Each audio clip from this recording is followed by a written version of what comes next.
A kú déédé àsìkò yìí. Kókó inú ìwé ìròyìn la mú wá fún yín láti inú àwọn ìwé ìròyìn ilé wa. Orúkọ tèmi ni Ọmọgbémisọ́lá ọmọ Alọ́gọ̀madẹ̀. Ikọ̀ ọlọ́pàá ìpínlẹ̀ Kánò ti figi gún ètò Durbar káàkiri ìpínlẹ̀ síwájú ayẹyẹ ọdún Eid-el-Kabir. Àṣẹ yìí wáyé nínú àtẹ̀jáde láti ẹnu agbẹnusọ ọlọ́pàá Haruna Abdullahi tó ń ṣaṣojú kọmíṣánná ọlọ́pàá Hussaini Gumel. Síwájú àkókò yìí ni fàákàjà ti wà lórí ipò ìgbìmọ̀ Emirate ní ìpínlẹ̀ Kánò tí ó ti yọrí sí yíyọ àwọn emir 5 tí gómìnà àná Abdullahi Ganduje yàn sípò ní ọdún 2020. Ilé ìgbìmọ̀ fi òfin Emirate fún ti ọdún 2024 rọ́pò ti ọdún 2019 tí ó mú Emirate 5 parapọ̀ di ọ̀kan ṣoṣo. Èyí ló mú Lamido Sanusi rí ipò Emirate gbà padà tí ó fi di emir 16 ìpínlẹ̀ Kánò tí wọ́n fi rọ́pò Ado Bayero tí í ṣe emir 15. Ṣùgbọ́n pẹ̀lú wípé gbogbo ènìyàn ti ṣe ìdánimọ̀ Sanusi gẹ́gẹ́ bí emir tuntun tó ń gbé nínú ààfin, síbẹ̀ Bayero tẹ̀síwájú láti máa pe ara rẹ̀ ní emir bí ó ti kó lọ sí ààfin kékeré kan ní ìpínlẹ̀ Nasarawa. Ìròyìn jábọ̀ wípé ọjọ́ Ìṣẹ́gun ni àwọn olùbádámọ̀ràn Bayero fi àkíyèsí ránṣẹ́ wípé kí wọ́n darapọ̀ mọ́ wọn ní ààfin Gidan ní Nasarawa fún ayẹyẹ Durbar. Ó fi dá àwọn aláṣẹ lójú wípé òun ti gba àṣẹ fún ààbò tó péye láti iléeṣẹ́ ọlọ́pàá, ṣùgbọ́n kọmíṣánná ọlọ́pàá sẹ́ wípé òun kò gba lẹ́tà kankan láti ọ̀dọ̀ Bayero.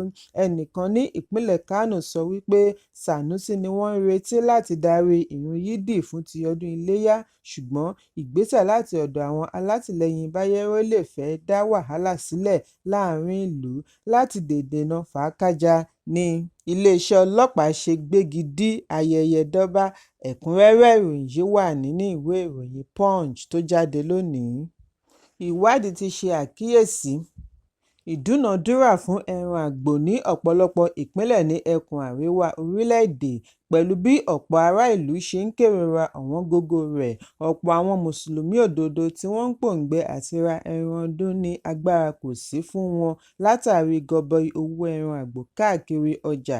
Níbi ìwádìí iye tí wọ́n ń ta àwọn ẹran wọ̀nyí lọ́dún yìí sí ti ọdún tí ó kọjá, àpẹẹrẹ hàn wípé owó ẹran lọ sókè ní ìlọ́po 3 ní èyí tí ó ga ju owó tí ó ń wọlé lóṣù fún àwọn mìíràn lọ.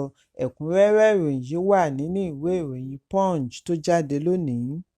Alága iléeṣẹ́ Dangote Group Aliko Dangote ti sọ wípé $20 bílíọ̀nù $650,000 bárẹ́lì epo lójúmọ́ láti iléeṣẹ́ ìfọpo rẹ̀ ní ìpínlẹ̀ Èkó yóò mú owó epo fọ́ gẹ́gẹ́ bí ó ṣe ṣe àdínkù sí owó dísù lórílẹ̀-èdè.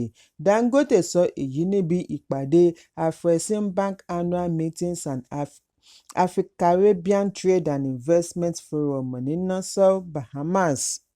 Dangote fìdí ẹ̀ múlẹ̀ wípé lọ́wọ́lọ́wọ́ báyìí iléeṣẹ́ rẹ̀ ní àgbá tí ó lè gba epo 4.78 billion litres epo tí wọ́n ti fọ̀, àwọn sì máa fi 600 mílíọ̀nù kún un. Èyí túmọ̀ sí wípé iléeṣẹ́ wọn yóò jẹ́ ibi ìkó epo pamọ́ sí fún orílẹ̀-èdè reservoir. Dangote wá ṣe ẹ̀sùn wípé ìdí tí àwọn iléeṣẹ́ ilẹ̀ òkèèrè ṣe kọ̀ láti ta epo rọ̀bì fún un ni wípé wọn kò fẹ́ kí òun ṣe àṣeyọrí. Bí a kò bá gbàgbé wípé iléeṣẹ́ ìfọpo Dangote dẹnukọ US fún mílíọ̀nù 24 bárẹ́lì epo rọ̀bì lóṣooṣù. Iléeṣẹ́ Dangote ti wá sún ìbẹ̀rẹ̀ epo títà sí àárín ọjọ́ 10 sí ọjọ́ 15 oṣù kẹfà ọdún 2024. Ẹ̀kúnrẹ́rẹ́ ìròyìn yìí wà nínú ìwé ìròyìn Daily Post tó jáde lónìí. Aloy Ejimakor tí í ṣe adarí agbẹjọ́rò fún olórí àwọn ajìjàǹgbara fún ilẹ̀ Biafra IPOB Nnamdi Kanu ti sẹ́ lónìí lórí ìròyìn wípé Kanu sá mọ́ wọn lọ́wọ́ kúrò ní ọgbà àjọ ọ̀tẹlẹ̀múyẹ́ DSS ní ìlú Àbújá. Nígbà tí ó ń bá akọ̀ròyìn sọ̀rọ̀, Ejimakor ní èyí kì í ṣe òtítọ́. Òun yóò ṣe àbẹ̀wò sí Kanu lónìí láago 2 ọ̀sán. Kanu kì í ṣe èèyàn kéèyàn, ajìjàǹgbara tòótọ́ ní í ṣe, ó sì ṣetán àti dúró ja ìjà rẹ̀ dójú àmì. Kanu pọ̀ ju kó máa gbèrò àti sá kúrò nínú àtìmọ́lé lọ.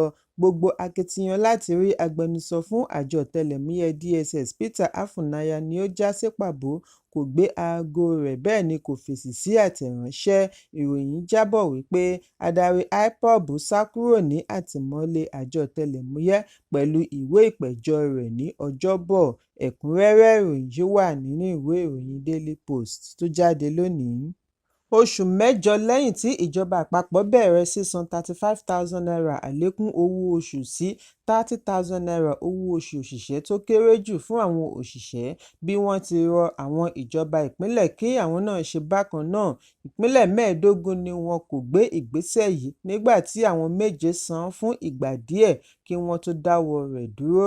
Àlékún owó yìí ni ìjọba gbà lérò láti fi ṣe àdínkù sí ìṣòro ọrọ̀ ajé tó ń lọ lórílẹ̀-èdè, títí wọ́n á fi ṣe àgbékalẹ̀ owó oṣù òṣìṣẹ́ tó kéré jù mìíràn. Àjọ òṣìṣẹ́ NLC ti fajúro sí bí àwọn ìpínlẹ̀ kan ṣe kọ̀ láti san owó yìí fún àwọn òṣìṣẹ́, tí ó túbọ̀ mú ayé nira. Bí ó tilẹ̀ jẹ́ wípé àwọn ìpínlẹ̀ 15 san láàárín Náírà 10,000 sí Náírà 40,000 fún àwọn òṣìṣẹ́ gẹ́gẹ́ bí àlékún owó oṣù. Àwọn ìpínlẹ̀ tí kò san owó, ọ̀kan nínú rẹ̀ wà ní ẹkùn gúúsù ìlà oòrùn, 4 ní gúúsù gúúsù, 3 ní àríwá ìlà oòrùn, 2 ní gbọ̀ngàn àríwá àti 5 ní àríwá ìwọ̀ oòrùn.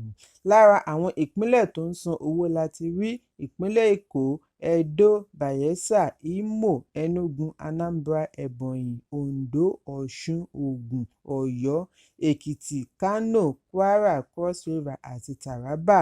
Pẹ̀lú gbogbo ẹ̀bẹ̀ Ààrẹ Bọ́lá Tinubu, àwọn ìpínlẹ̀ kan kọ̀ láti san àlékún owó pẹ̀lú oríṣiríṣi àwáwí, bíi àwọn ti gbé ìgbìmọ̀ dìde láti ṣe àgbéyẹ̀wò owó ọ̀hún ní sísan.